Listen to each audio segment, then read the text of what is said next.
ministro de Exteriores de Panamá afirma que los ejercicios militares estadounidenses son temporales y que ninguna fuerza extranjera permanecerá en el territorio.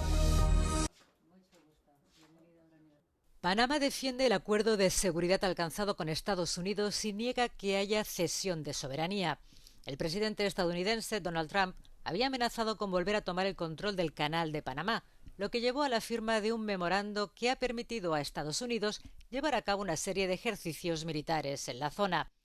Así se expresaba ante los micrófonos de Euronews el ministro de Asuntos Exteriores, Javier Martínez Hacha.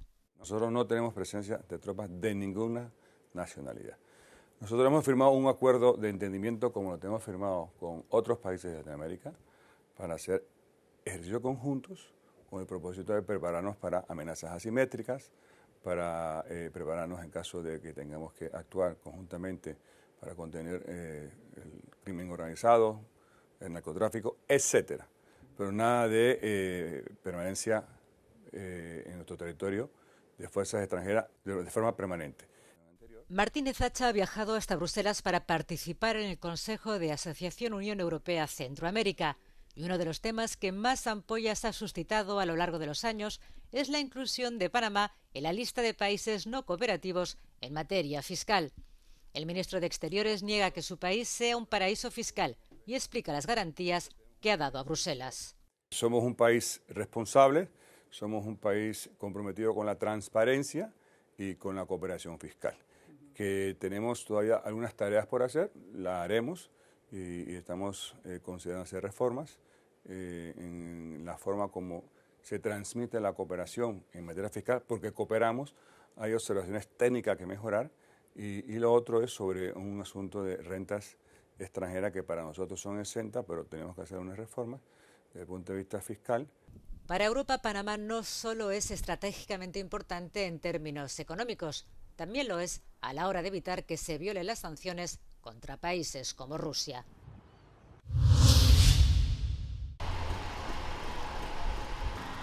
Rusia ha dañado o destruido más de 500 sitios culturales en Ucrania, entre ellos 150 religiosos en los más de 3 años de guerra, según la UNESCO. El comisario europeo de Cultura ha explicado a Euronews que cree que se trata de una estrategia deliberada por parte de Moscú. This is deliberate, this is coordinated, and this is strategic, because our enemies, the aggressors, Russian aggressors, know that a nation is more than just territory. A nation is the people, it's the stories, it's the tradition, it's the values, it's their culture, which is why we must be strong on this point. We must continue to support our Ukrainian friends. La protección del patrimonio cultural ucraniano fue el tema central de la reciente conferencia para la reconstrucción de Ucrania. La Comisión Europea y 25 Estados miembros unirán sus fuerzas para apoyar la preservación de la cultura ucraniana, según anunció la Comisión el jueves en Roma. So the war in Ukraine, it's not just a war for territory. It's a war on values, it's a war on culture. And Ukrainian culture is part of European culture, which is why we must recognize its value and why we must protect it. We must look at what is happening in Ukraine, because whenever democracy is under attack, culture is always the primary target, which is why culture must be the primary defense as well. La destrucción deliberada del patrimonio cultural es un crimen de guerra, según la ONU. En Gaza, los palestinos recurren al mercado negro para conseguir medicinas en un intento desesperado de encontrar calmantes u otros fármacos.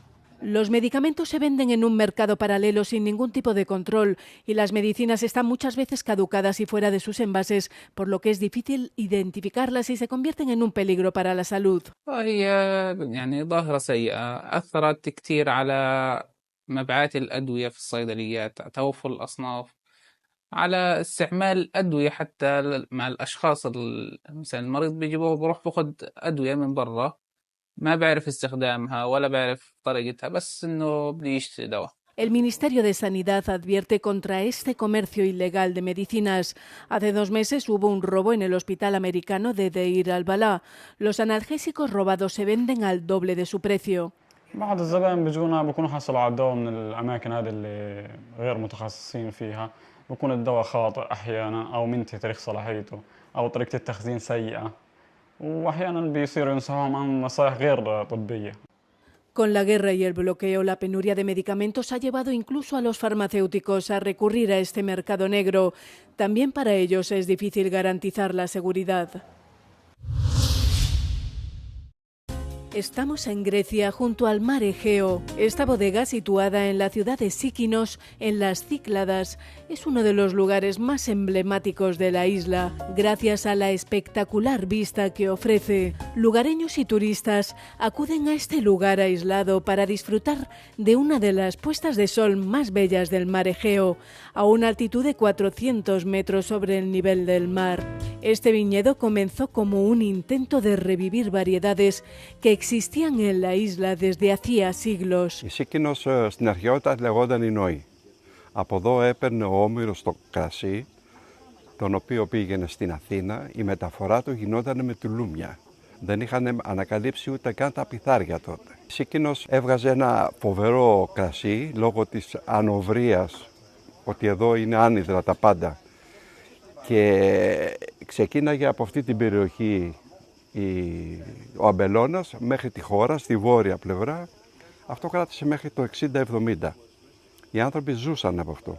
Πουλάγανε τα σταφύλια τους, ερχόντανε καΐκια από τα δίπλα νησιά, Φολέγα, το Σαντορίνι, Ήο, Ανάφη, από παντού και πέρανε σταφύλια για ενοποίηση. Το 60 με 70 έγινε μεγάλη μετανάστευση, οι Σικινιώτες πήγανε σε όλα τα μέρη του κόσμου, από Αμερική, Καναδά, Αυστραλία και παντού, και έτσι καταλήψανε τον αμπελώνα και εγώ τον αναβιώνω με ποικιλίες που έχω βρει εδώ. Δεν χρειάζεται να φέρω κάτι.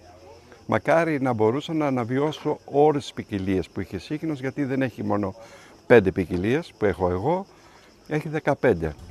Este viticultor cultiva 5 variedades con las que elabora 7 vinos diferentes. La bodega comenzó en 2008, pero la idea nació mucho antes en la mente de Georgios Manalis, gracias a un viaje que hizo a Siros con su esposa María. Μια προϋπόθεση μπορεί να ζήσει κάποιος από το κρασί, δουλεύοντας. Κρασί και καφετέρια δεν πάνε μαζί, ούτε καφενείο. Το αμπέλι είναι πάρα πολύ απαιτητικό, θέλει συνέχεια περιποίηση, να είσαι μέσα, να το προσέχεις, να κοιτάς. Δηλαδή φαντάσου ότι εγώ 5 ώρα το πρωί παίρνω μια κούπα καφέ και κάνω μια βόλτα μες στον αμπελώνα για να δω τα αμπέλια, γιατί είναι ζωντανοί οργανισμοί, άρα μπορεί κάποιος να αρρωστήσει, να έχει κάποιο πρόβλημα. Άρα πρέπει εγώ να κάνω τα κατάλληλα πράγματα που πρέπει να κάνω, δηλαδή να του ρίξω λίγο τιάφι για να πιάσω αυτή την αρρώστια που έχει το ίδιο οτιδήποτε. Άρα θέλει πάρα πολύ περιποίηση. La bodega funciona con energías renovables y respetando el medio ambiente. Es una atracción diaria para quienes quieren combinar el vino con esta maravillosa puesta de sol.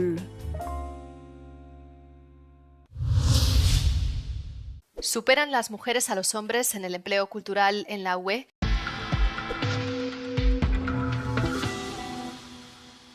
Entre 2015 y 2024, la brecha de género en el empleo cultural en la UE se redujo de 6,4 puntos porcentuales a 0,8 en 2024. Se trata de la menor brecha de género en el empleo cultural de la última década. En 2024, la proporción de mujeres en el empleo cultural superaba a la de hombres en 16 países de la UE, especialmente en Letonia y Estonia. Por el contrario, en 11 países de la UE, el porcentaje de empleo cultural era superior para los hombres, registrándose los porcentajes más elevados en España e Italia. En Grecia, Rumanía y Austria casi no hubo diferencias de género en el empleo cultural. Aunque la brecha de género en el empleo cultural se ha reducido significativamente, este equilibrio aún no se refleja en los ingresos. En 2022, los ingresos brutos por hora de los hombres en el empleo cultural eran por término medio un 13,5% superiores a los de las mujeres en la UE. El sector más desequilibrado era el de impresión y reproducción de soportes grabados, con un 25,9% de mujeres con salarios bajos frente al 12,4% de hombres. Le sigue la producción cinematográfica, de vídeo y de programas de televisión, grabación de sonido y edición musical. En este caso, el 23% de las mujeres perciben salarios bajos, mientras que esta cifra es del 15,1% en el caso de los hombres. Fact-checking Tajani's claims about the European flag. Italy's Foreign Minister Antonio Tajani has sparked controversy with this post on X. He describes the European flag, the symbol of the European Union, as blue like the cloak of the Madonna, with the 12 stars of the tribes of Israel arranged in a circle, a symbol of our Judeo-Christian roots. We spoke to a historian who firmly rejected Tajani's religious depiction of the flag, saying it's incorrect. We need to go back to the 1950s to trace the flag's origins, when the Strasbourg-based Council of Europe, not an EU institution, began receiving proposals for a European flag. These have been preserved until today. Among them was the circle of 12 yellow stars on a blue background, proposed by a staff member named Arsène Heitz. It was adopted by the Council of Europe in 1955. 3 decades later, in 1985, it was adopted by the European Communities, which later became the EU. But the EU itself describes the flag as standing for the values and shared identity of millions of Europeans united in their diversity, and a symbol of unity, democracy, and peace. There is no indication that it carries religious symbolism. One historian told us that when adopted by the Council of Europe, the flag's blue colour was described as representing the sky, and the number of stars, 12, was said to represent perfection and harmony. In fact, some proposals for the flag were rejected because of their religious analogies. Despite this, the flag's designer, Arsène Heitz, a Catholic, did later say that a biblical verse, as well as this statue of the Virgin Mary in the Cathedral of Strasbourg, did provide inspiration for his design.